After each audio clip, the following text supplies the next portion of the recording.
We're in Falmouth today for Used Boat to take a look at a slightly unusual model. Now this is the Elling E3, and the first thing you'll probably notice is the sheer height of that freeboard. Up at the bows, that's 81 inches from shear line to waterline. However, this quirky design does have plenty of benefits, so let's jump on board and find out more. Launched in the year 2000 by Neptunus Marine, the Elling E3 has gone on to be a huge success, with over 150 hulls built and owners spread as far afield as the USA and Russia. Part of this model's global appeal comes from its rugged and durable reputation. We've heard of Elling owners who've taken their boats through the French canals, down to the Med, and even across to the Atlantic. And wherever you go, you know that this semi-displacement hull can cut through it, as Neptunus Marine started out making North Sea pilot boats. In fact, the CEO of the company intentionally capsized one of these models last year to prove its self-righting capabilities. We're up in the wheelhouse, and this is relatively small for a pilot house boat. However, the main saloon area is down below. We're down in the main saloon now, and this is where you really reap the reward of that high freeboard we mentioned earlier. The headroom in here is fantastic. Elling's prioritised storage space over porthole size, so you don't get as much light in here as on some rival models. However, there's plenty of seating room around here, bearing in mind this is only a 3-cabin boat. There's a couple of things in the layout that don't quite work for us. The 2 isolated armchairs over on the port side, they're too far to reach the table, and when you sat them you can't watch the TV.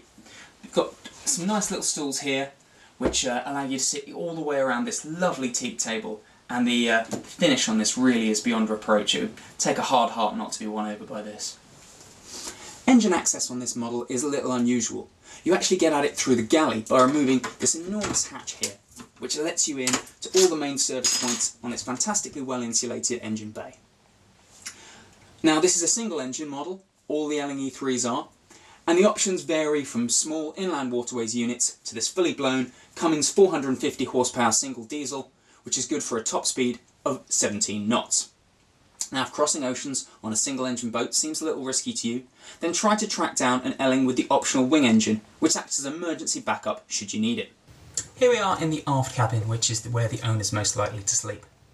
The ensuite over on the starboard side was an optional extra on earlier models, but it became so popular that it was made standard fitment from about 2005 onwards. Up in the bows you've got a VIP cabin with a V-twin berth or an offset double bed, but the main area for adaptation is in the amidships cabin, which can be fitted out as an office that converts into a single bed, twin bunks, or left bare for storage. While we're talking about optional extras, the big ticket item, as is so often the case, is the air conditioning. Now on some models you can get slightly smaller air conditioning units just for the main master suite. However, if you want to do some serious Mediterranean boating, it's worth trying to track down an Elling with the full Campolo reverse cycle air conditioning unit, which cost £15,000 to fit when new. Now Elling built 2 models, the E3 and the E4. We're on the E3 today. The E4 has exactly the same hull, although it has a slightly stretched living area. You've got a larger aft cabin, a larger cockpit here, and a bathing platform that overhangs at the back.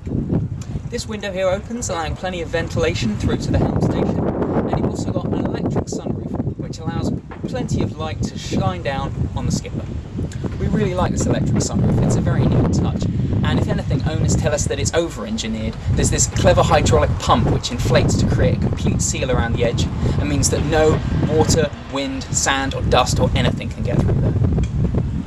Now as you can see, this model has a blue hull. Most Elling E3s on the market have a blue hull, and some buyers can be put off by that because they're not sure how well they'll last, particularly in a Mediterranean environment. However, this is an all-grip hull, so as long as you take good care of it, it will still look this good in another 10 years' time. It's also worth pointing out the width of the side decks, making this a really easy boat to crew, and it's got bow thrusters and stern thrusters, so you can moor it, no hassle. So there you have it, that's our quick roundup of the Elling E3. This 2005 model is on the market through Ancaster in Falmouth for £240,000. It may not be to everyone's taste, but it has the look and feel of a real little ship, and the long distance cruising capability to match. For our full review, pick up the July edition of Motor Boat Yachting.